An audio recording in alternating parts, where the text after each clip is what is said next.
E aí, turma boa, sejam todos bem-vindos ao canal Sala Web de Aula, auxiliando na educação. Eu sou o professor Fernando Silva e esta é mais uma videoaula do projeto Professores e Alunos Conectados. A nossa videoaula de hoje, videoaula de Ciências, nono ano. Então, vamos lá para o nosso conteúdo de hoje. No nosso conteúdo de hoje do projeto Professores e Alunos Conectados, vamos começar o capítulo sobre óptica, física, ok? Então esse conteúdo está nas páginas 114, 115 e 116 do seu livro didático, ok? Então vamos ver aqui o que diz, de conteúdo aqui nessas páginas.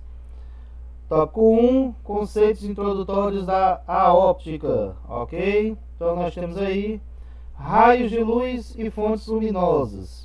Então, a luz e as manifestações associadas a elas. Que manifestações são essas? Tais como sombras, as cores dos objetos e as imagens produzidas pelos espelhos e pelas lentes.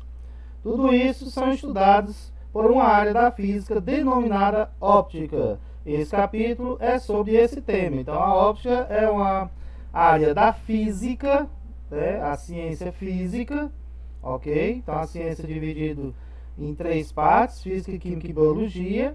Estamos aqui falando da parte da física, que vai estudar exatamente a luz e as suas manifestações, as manifestações associadas a elas.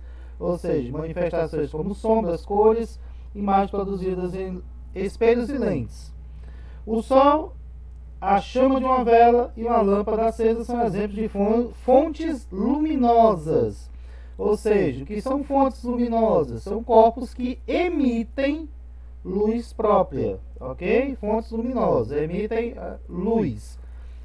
As fontes luminosas são vistas quando a luz emitida por elas atinge os olhos de alguém, certo? Então só conseguimos enxergar algum objeto ou até mesmo essas fontes quando a luz que elas emitem chegam até os nossos olhos. Então, essa luz chegou aos nossos olhos, aí você consegue ver estas fontes. Na figura ao lado estão representados os raios de luz emitidos por uma lâmpada acesa. Então você tem aqui a representação dos raios de luz, ok? Esses raios são emitidos em todas as direções. Então o raio de luz, os raios de luz, eles são emitidos em todas as direções, não em uma direção só, ok? E é por isso que conseguimos ver uma mesma lâmpada acesa em qualquer lugar que estejamos na sala. Então, se eu começar a andar pela sala, eu vou ver essa lâmpada acesa sempre, porque os raios luminosos, os raios de luz, são transmitidos, emitidos para todas as direções. Então, se eu começar a circular essa lâmpada, eu vou poder enxergá-la, porque os raios vão em todas as direções. Os raios de luz se propagam em linha reta, então ele vai em todas as direções, mas para cada direção ele vai sempre em linha reta. Demonstrado no experimento aqui. Coloquei aqui folhas, certo? E um furo nelas, correspondentes, aonde eu tenho uma lanterna acesa. Os furos, a lâmpada vai transmitir esses raios de luz em linha reta, então se os furos estiverem alinhados, eu vou poder ver os raios de luz na outra ponta. No momento em que eu puxar uma dessas cartolinas, quebrando esse alinhamento, eu não vou mais conseguir ver os raios de luz. Então, se eu puxar uma delas para o lado, eu não vou ver, porque a luz não faz curva, é sempre em linha reta, ok? Raios de luz e corpos iluminados. Na escuridão total, não é possível enxergar objetos que não emitem luz, como um lápis, uma lâmpada apagada ou uma folha de papel. Não tem como eu ver na escuridão total. Só podemos vê-los se forem atingidos por raios de luz provenientes de uma fonte luminosa. Ou seja, se eles estiverem iluminados. Então, acho que já está bem claro aí o que seriam corpos iluminados. Aqueles que estão recebendo os raios de luz. Então, eu consigo enxergar este livro, porque a minha fonte luminosa emite raios de luz que batem nesse objeto e são refletidos em direção dos meus olhos. Então eu consigo enxergar esse livro por causa desta reflexão da luz, ok? Quando os raios de luz de uma fonte luminosa atingem o objeto iluminando, alguns desses raios podem ser refletidos. O objeto é enxergado porque esses raios refletidos chegam aos olhos de alguém, como ilustra esse desenho aqui ao lado, ok? Então isso aí foi o raios de luz e corpos iluminados, página 114. Vamos para a próxima página. Independência dos raios de luz, ok? Os raios de luz de uma fonte luminosa não interferem na propagação dos raios de outra fonte luminosa.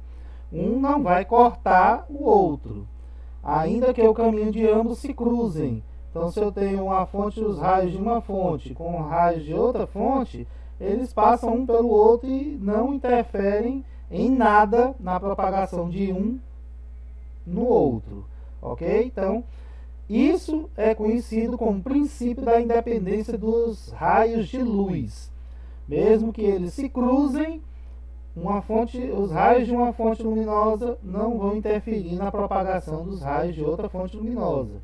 Se cruzam e continuam sempre em linhas retas, ok? Isso aí, princípio da independência dos raios de luz. Tópico 2. Os componentes da luz branca. O experimento no início do capítulo, você vai dar uma olhadinha lá, tem como resultado muito interessante. Para que você consiga enxergar, é necessário, antes de mais nada, investigar a luz branca. Então nós tivemos aqui em 1666 um conhecido nosso, né, nos nossos estudos, o cientista inglês Isaac Newton verificou que a luz branca proveniente do Sol é, na realidade, composta de luzes de várias cores. Isso pode ser percebido quando a luz branca passa por um prisma de vidro.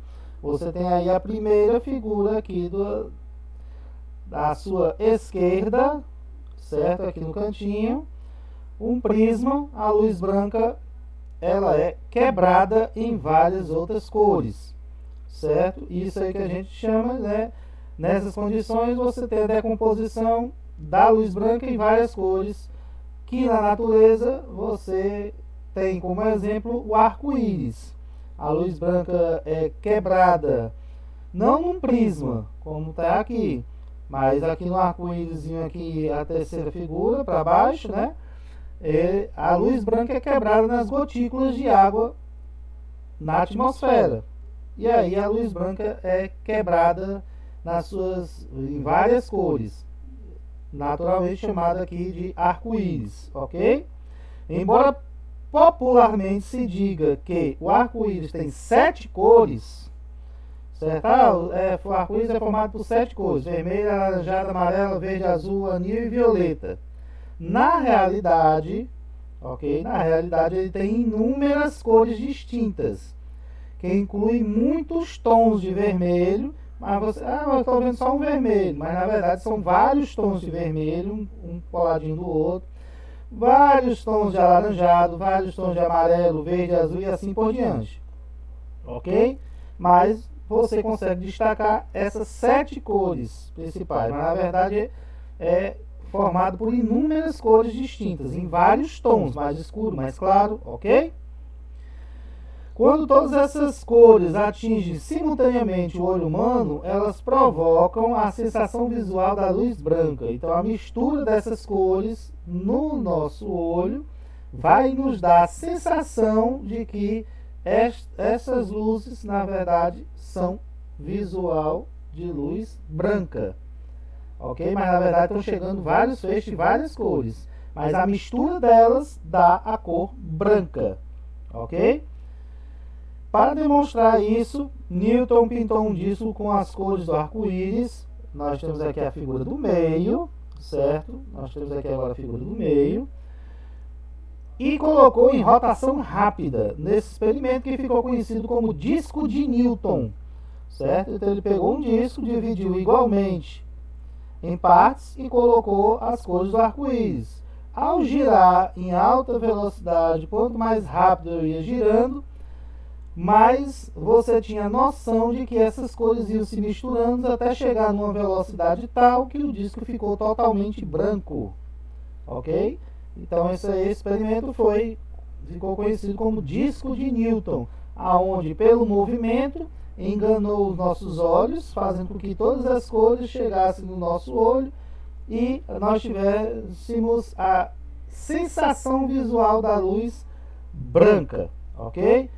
Muito tempo se passou desde que Newton fez seus experimentos com a luz. Atualmente, cientistas sabem muito mais a respeito das cores e de como o olho humano as enxerga do que se sabia naquela época de 1666, ok? Vamos a seguir dar algumas noções sobre cores primárias de luz e também sobre as cores primárias de corantes, ok? Então essa aí foi da página 115 e vamos para a nossa última página de hoje, 116. Falando do tópico 3, cores primárias de luz. Para se ter a sensação visual de branco, não é necessário que todas as cores do arco-íris atinjam nossos olhos, ok? Então a gente vai fazer aqui combinação de cores. Isso aí eu posso perceber também quando eu pego por exemplo, uma tinta guache e vou misturando algumas cores, uma cor com outra. Eu vou obtendo um tom diferente, certo? Ou uma nova cor, diferente das duas. Então vamos ver aqui o que ele diz sobre cores primárias. Se as luzes de cores vermelha, azul e verde atingirem simultaneamente, ou seja, ao mesmo tempo, essas três cores atingirem simultaneamente, isso já será suficiente para causar a sensação visual da luz branca. Então, ao misturar essas três cores, chegarem ao mesmo tempo aos nossos olhos, nós teremos a sensação da cor branca. Mas, se chegar apenas uma, né, se chegar apenas a vermelha, eu vou ter a sensação visual do vermelho. Só o verde, vou ter a sensação visual do verde. Só o azul tem a sensação visual do azul. Mas as três juntas, eu vou ter a sensação visual da cor branca. Não vou enxergar as três separadamente. Vai ser uma cor só e vai ser branco. Ok? Então, quando duas dessas cores... Então, veja bem. As três dão a sensação da cor branca. Mas quando duas dessas três, vermelha, azul e verde, duas apenas, atingem simultaneamente o olho humano, elas causam sensações visuais que, curiosamente, não são iguais àquelas provocadas pelas luzes em separado. Como assim? Vamos aqui para o nosso gráficozinho aqui, né? Luz vermelha mais a luz verde, se as duas se combinarem, eu vou ter a sensação visual da cor amarela. Já se a luz vermelha chegar junto com a luz azul, aí eu vou ter a sensação visual da cor magenta, mais voltado aqui por rosa, né? E se chegar a luz verde juntamente com a luz azul, as duas combinadas vão dar a sensação de ciano, um azul mais claro, certo? Então você tem aqui mais ou menos o que seria aqui os conjuntos, o que daria se eu misturasse essas cores. Eu tenho só o verde, só o vermelho e só o azul. Se eu misturar verde com vermelho, vai dar amarelo. Se eu misturar vermelho com azul, eu vou obter a cor magenta. Se eu misturar o verde com o azul, eu vou ter a sensação da cor ciano, esse azul mais claro. E se eu misturar verde, vermelho e azul, sensação visual da cor branca, ok? Então, essas misturas feitas com as luzes vermelho, azul e verde podem ser resumidas como mostra o esquema aqui ao lado. Variando a intensidade dessas cores, é possível conseguir muitas outras cores a que estamos acostumados. As cores vermelha, verde e azul são chamadas cores primárias da luz. Então, você tem aqui exemplificado, se eu uso branco, veja aqui a tonalidade, vermelho já muda aqui mais para o lado vermelho, mas se eu misturar verde com vermelho, eu vou ter a sensação amarela. E se eu misturar as três, eu vou ter a sensação da luz branca também. Ok? Então, esse aí foi o nosso conteúdo de hoje. Vamos aqui para a nossa atividade. Bem simples e direta, baseado no texto. Primeiro, o que estuda a área da física denominada óptica. 2. O que são fontes luminosas? Ter 3 exemplos. Na terceira, explique quando uma fonte luminosa é vista, como é que eu consigo vê-la? Certo? Nós debatemos aqui. 4. Em que direção são emitidos os raios de luz e como se propagam? Então, são 2 perguntas. Então, você vai ter que responder 2 informações. Ok? 5. Explique como corpos iluminados podem ser vistos por nós. 6. Descreva um princípio da independência dos raios de luz. O que é que quer dizer este princípio? Se refere a quê? 7. Explique por que, apesar de dizermos que o arco-íris tem 7 cores, na realidade ele tem inúmeras cores distintas. Faz essa explicaçãozinha aí.